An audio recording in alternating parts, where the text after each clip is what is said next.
Hello friends, welcome to channel. हम लोग prepare कर रहे हैं UP, TGT, PGT, LT grade,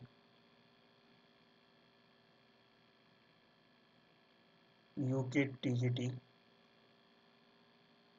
और एलटी ग्रेड के लिए, जीआईसी के लिए, आरपीएससी स्कूल टीचर के लिए। आज हम देखेंगे मुगल शैली।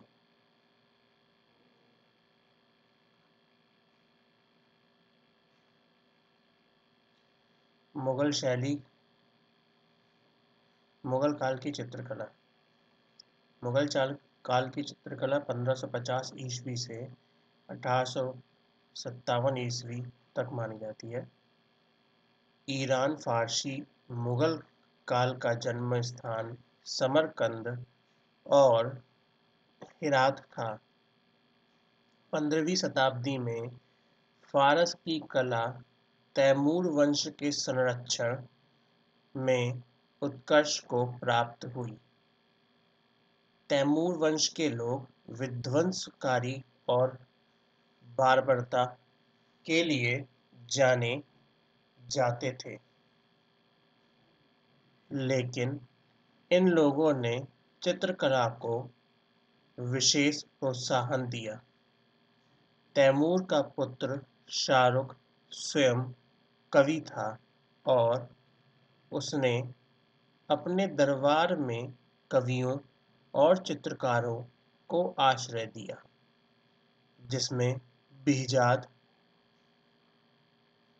सबसे उत्तम कलाकार हुआ। बिहजाद पहले तो सुल्तान हुसैन बेगेर का दरबारी चित्रकार रहा और फिर उसकी मृत्यु के पश्चात वह सुल्तान शाह इस्माइल के संरक्षण में कार्य करता रहा। बिहजाद स्कूल की स्थापना के पश्चात इसके उत्तराधिकारियों ने ईरानी शैली को और अधिक उन्नत किया। यही नहीं, फारस के अन्य शासकों ने भी चित्रकला एवं चित्रकारों को संरक्षण प्रदान किया और 16वीं शताब्दी तक एक उच्च फारसी ईरानी शैली के रूप में विकसित हुई। बाद में यही ईरानी शैली मुगल शासकों के साथ भारतवर्ष में आई। बाबर बाबर का कार्यकाल था 1526 से 1530 तक। भारत में मुगलों की सल्तनत कायम हो जाने के बाद चित्रकला के क्षेत्र में एक नई दिशा प्रकाश में आई। मुगल सल्तनत के अधिष्ठाता बाबर का जन्म 14 फरवरी 1483 को महान विजेता तैमूर की 5वीं पीढ़ी में हुआ। बाबर का पूरा नाम जहीरुद्दीन मोहम्मद था। बाबर के पिता का नाम तैमूर अमर शेख था। बाबर की माता मंगोल वंश की थी, इसीलिए बाबर को शाही वंश मुगल वंश के नाम से प्रख्यात हुआ। बाबर स्वयं तुर्क वंश का था, किंतु मुगल वंश के प्राय सभी उत्तराधिकारियों ने मंगोल और तुर्के दोनों वंशों की परंपरा का भली-भांति निर्वहन किया।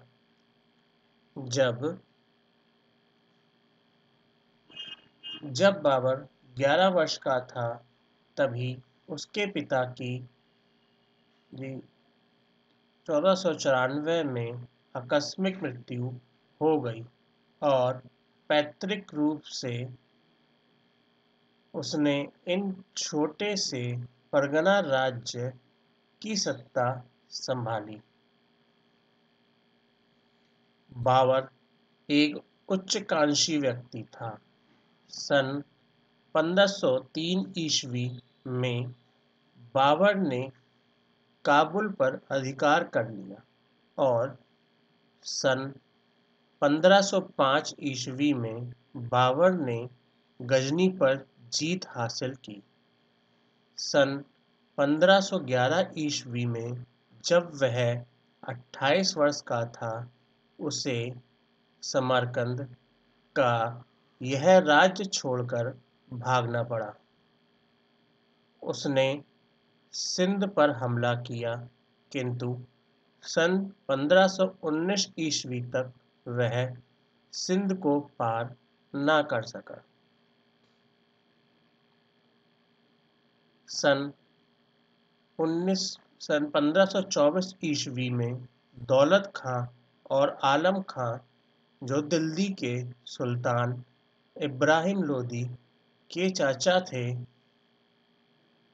बाबर को लाहौर पर आक्रमण करने के लिए बुलाया, परंतु उसका इस बार पुनः संगठन के लिए काबुल लौटना पड़ा और सन 1526 में ही बाबर को सफलता प्राप्त हो सकी। बाबर 1526 ईस्वी में भारत पर शासन करना शुरू कर दिया था। इस प्रकार बाबर के द्वारा ही भारत में मुगल साम्राज्य की नींव पड़ी और साथ ही इस वंश की मुगल संस्कृति तथा सभ्यता का भारत में सूत्रपात होता है। बाबर स्वयं एक कलापारखी शासक था। वह एक कवि और साथ ही सुंदर गद्य का लेखक था। तुर्की भाषा में उल्लिखित बाबर की आत्मचरित्र तुजुक-ए-बाबरी और बाबरनामा बड़े महत्व की पुस्तकें हैं। बाबरनामा का एक उत्कृष्ट चित्र बाबर बगीचे में दावत करते हुए चित्रित है। बाबर की जीवनी तुर्की भाषा में इस कृति में समाविष्ट है। अपने स्मरण में बाबर ने फारसी कला की और विशेषता बिहजाद की आलेखन शैली की बड़ी ही समदृष्टिपूर्ण समीक्षा की है। बिहजाद के विषय में लिखा है कि वह एक कुशल चित्रकार था, परंतु दाढ़ी रहित युवा चेहरे ठीक तरह चित्रित नहीं करता था। बाबर शाह मुजफ्फर के विषय में लिखा है कि वह एक अच्छा चित्रकार था, जो सदृश्य बनाने में निपुण था, परंतु उसकी जल्द ही मृत्यु हो गई। बाबर ने समरकंद की मस्जिद का भी वर्णन किया है, जिसमें उन्होंने उसे चीनी चित्रों से सजा हुआ बताया है। नवस्थापित देश होने के कारण कला प्रेमी बाबर चित्रकला की अभ्युन्नति के लिए जो कुछ कर सकता था, वह नहीं कर पाया और उच्च कला व्यासन की इस विरासत को अपने पुत्र हुमायूं के हाथों में सौंपकर सन 1530 ईस्वी को दिवंगत हुआ। भारत में जिन पुस्तकों को बाबर अपने साथ लाया, उसमें शाहनामा की सचित्र प्रति भी थी, जो लगभग 200 वर्ष तक शाही पुस्तकालयों में सुरक्षित रही। बाद में अंग्रेजी हुकूमत के दौरान लंदन पहुंची और वह आज भी एशियाटिक सोसाइटी लंदन के पुस्तकालय की संपत्ति है। सो फ्रेंड्स, आप इस लोग इसके नोट्स प्रिपेयर कर लीजिए। यहाँ पे पूरा सिलेबस चलेगा यूपी टीजीटी का पर्टिकुलरली, फिर बाद में बाकी स्टेट्स का लिया जाएगा। यूपी टीजीटी आर्ट के लिए हम प्रिपेयर कर रहे हैं। इसके साथ साथ जितने भी एग्जाम आर्ट से रिलेटेड होंगे ये टॉपिक जरूर आएंगे आपके, और एक्स्ट्रा टॉपिक ऐड होते चले जाएंगे हर स्टेट के हिसाब से, चाहे वो जीआईसी हो, चाहे वो एलटी ग्रेड हो, चाहे वो आर्मी स्कूल हो, चाहे वो एनवीएस हो, नवोदय विद्यालय हो। लाइक, शेयर और सब्सक्राइब जरूर करें। Thanks for watching art.